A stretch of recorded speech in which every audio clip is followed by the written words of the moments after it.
सुनो, तुम हर रोज सुबह उठते हो, अपनी थकी हुई आंखों को मलते हो और एक ऐसी दौड़ में दौड़ने के लिए निकल जाते हो जिसका कोई अंत नहीं है। तुम पैसे के पीछे भाग रहे हो, तुम एक बेहतर जिंदगी के पीछे भाग रहे हो, लेकिन सच तो ये है कि तुम सिर्फ अपनी बेड़ियों को थोड़ा चमका रहे हो। इस मतलबी दुनिया ने, इस घटिया एजुकेशन सिस्टम ने और तुम्हारे आसपास के नाकामयाब लोगों ने मिलकर तुम्हारे दिमाग का ऐसा कबाड़ा किया है कि तुम्हें पैसे का असली मनोविज्ञान, साइकोलॉजी ऑफ मनी कभी समझ ही नहीं आया। वो तुम्हें सिखाते हैं कि पैसा कमाना भाग्य का खेल है या फिर किसी बड़ी डिग्री का मोहताज है।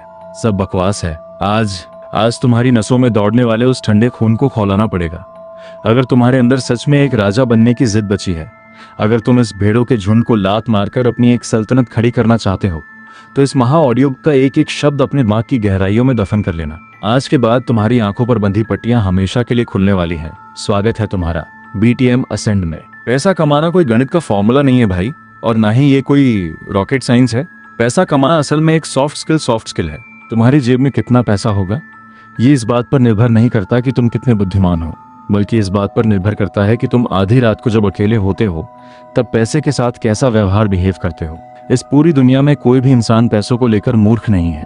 तुम्हें दूर से लग सकता है कि कोई इंसान लॉटरी का टिकट खरीदकर अपनी गाड़ी कमाई बर्बाद कर रहा है, या कोई नौजवान लड़का फॉरेक्स ट्रेडिंग में अपना पूरा अकाउंट बैलेंस माइनस करके बेवकूफ़ी कर रहा है। लेकिन अगर तुम उसके जूतों में पैर डालकर देखोगे तो तुम्हें समझ आएगा कि हर इंसान अपने अतीत के घावों, अपने जीवन के कड़वे अनुभवों और अपने हालातों के हिसाब से ही पैसों का सबसे सुरक्षित फैसला लेता है। जरा उस बच्चे के बारे में सोचो जिसने बचपन से सिर्फ अपने माँ बाप को पाई के लिए लड़ते देखा है, जिसके घर में हर महीने की पहली तारीख को खुशियों की जगह सन्नाटा पसर जाता था क्योंकि बिल चुकाने के पैसे नहीं होते थे। जब वह लड़का बड़ा होगा तो पैसे को लेकर उसका नजरिया कैसा होगा? वह हमेशा डरा हुआ रहेगा। वह 10,000 रुपीज का रिस्क लेने से भी कंपेगा क्योंकि उसके सबकॉन्शियस माइंड, अवचेतन मन में वह गरीबी का डर एक गहरे घाव की तरह छप चुका है।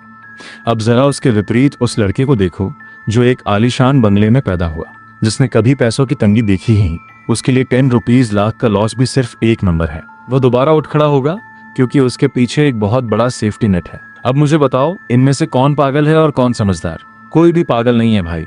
दोनों ही अपनी अपनी जगह बिल्कुल सही है क्योंकि उन्होंने दुनिया को अलग अलग चश्मे से देखा है। इसलिए जब तुम फॉरेक्स मार्केट के चार्ट्स के सामने बैठकर कोई बड़ा लॉस करते हो तो खुद को कोसना बंद करो।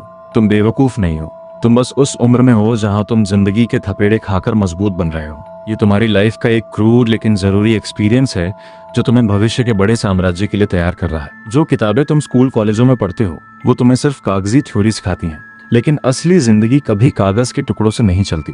साल 2008 की उस खौफनाक मंदी रिसेशन को याद करो, जब रातों रात बड़ी बड़ी इमारतें ढह गईं, करोड़ों लोगों की नौकरियां चली गईं और लोग सड़कों पर आ गए। जिस इंसान ने उस मंदी के दौर में अपने पिता को घुटनों पर आते देखा हो, वह इंसान आज चाहे कितनी भी केस स्टडी पढ़ ले, वो कभी भी स्टॉक मार्केट या किसी रिस्की एसेट में पैसा लगाने की हिम्मत नहीं कर पाएगा। पैसा कोई बेजान कागज का टुकड़ा नहीं है। पैसा एक बहुत ही जीवित और इमोशनल चीज है। जब बात पैसों की आती है तो दुनिया का बड़े से बड़ा जीनियस भी अपने सारे लॉजिक को भूलकर अपने डर और लालच के सामने घुटने टेक देता है। डर और लालच, यही वो दो अदृश्य डोरियां हैं जिससे पूरी दुनिया का फिक्स मार्केट और इकोनॉमी चलती है। चलो तुम्हें एक ऐसा सच बताता हूँ जो तुम्हारे सीने में तीर की तरह चुभेगा। पूरी दुनिया में सबसे ज्यादा लॉटरी की टिकट कौन खरीदता है जानते हो? वो लोग जो सबसे ज्यादा गरीब हैं, जिनके पास अपने बच्चों के दूध के पैसे नहीं होते, जो हर महीने किराए के लिए मकान मालिक के सामने हाथ जोड़ते हैं। एक अमीर और पढ़े लिखे इंसान के लिए यह बहुत बड़ी बेवकूफ़ी है। वह सोचेगा कि इतने पैसों से तो किताब खरीदी जा सकती थी या कोई नई स्किल सीखी जा सकती थी, लेकिन उस गरीब इंसान के टूटे हुए दिल के अंदर झांक कर देखो भाई, वह हर रोज एक ऐसी जिंदगी जीता है जहां कोई उम्मीद नहीं है, कोई रोशनी नहीं है। वह जानता है कि उसकी नौकरी उसे कभी एक बड़ा घर या एक अच्छी गाड़ी नहीं दे सकती। उसके लिए वो लॉटरी का टिकट सिर्फ एक कागज का टुकड़ा नहीं है, वह 3 दिनों का एक हसीन ख्वाब है। वो उस टिकट को अपनी जेब में रखकर कुछ पलों के लिए यह महसूस कर पाता है कि हाँ, शायद मेरी भी किस्मत बदलेगी, शायद मैं भी एक दिन राजा बनूंगा। यही है पैसे की साइकोलॉजी। लोग वो काम नहीं करते जो गणित के हिसाब से सही होता है।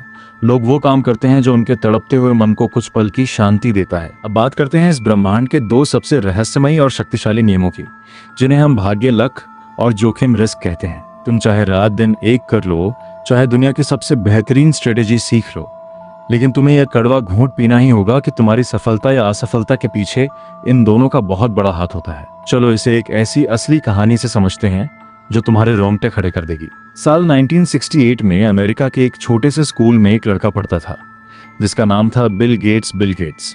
उस जमाने में पूरी दुनिया में करोड़ों बच्चे पढ़ रहे थे, लेकिन बिल गेट्स जिस लेक्साइड स्कूल में पढ़ते थे वह दुनिया के उन गिने चुने स्कूलों में से एक था जिसके पास उस समय कंप्यूटर था। उस दौर में कंप्यूटर होना एक चमत्कार जैसा था।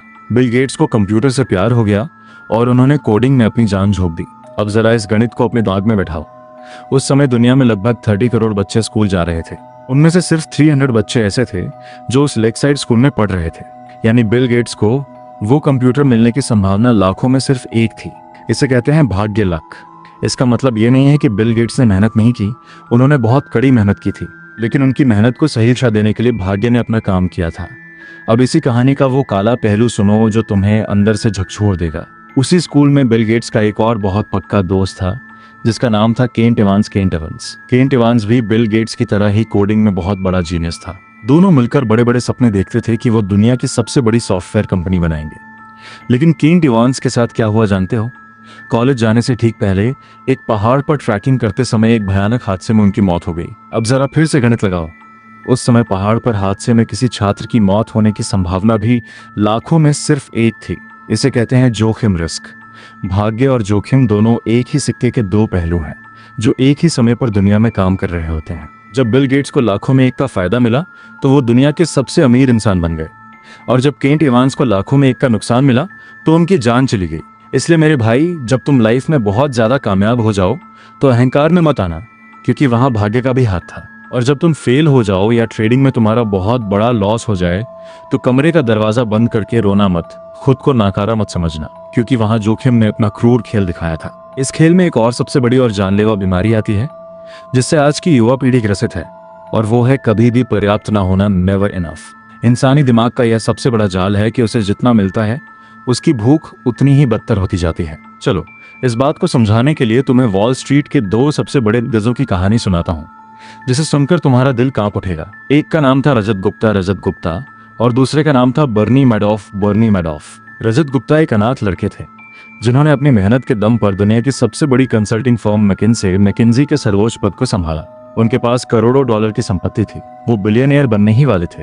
उनके पास वो सब कुछ था जो एक आम इंसान सिर्फ ख्वाब में देखता है, लेकिन उनके अंदर की भूख शांत नहीं हुई। उन्हें और ज्यादा पैसा चाहिए था। तो मेरे भाइयों, ये था हमारे महा ऑडियो बुक का पहला सबसे शक्तिशाली और सीधा पाठ। तुमने आज पैसे की इस साइकोलॉजी से क्या सीखा? क्या तुम अपने अंदर के इस लालच को काबू करने के लिए तैयार हो? मुझे नीचे कमेंट में अभी के अभी लिखकर बताओ। इस पूरी सीरीज को बिना किसी ब्रेक के लगातार सुनने के लिए और अपने माइंडसेट को फौलाद बनाने के लिए अभी सब्सक्राइब करो BTM सेंड को। मिलते हैं अगले महापाठ में, जहां हम पैसे के और भी गहरे और काले रहस्यों का पर्दाफाश करेंगे। तब तक के लिए master your mind, conquer life.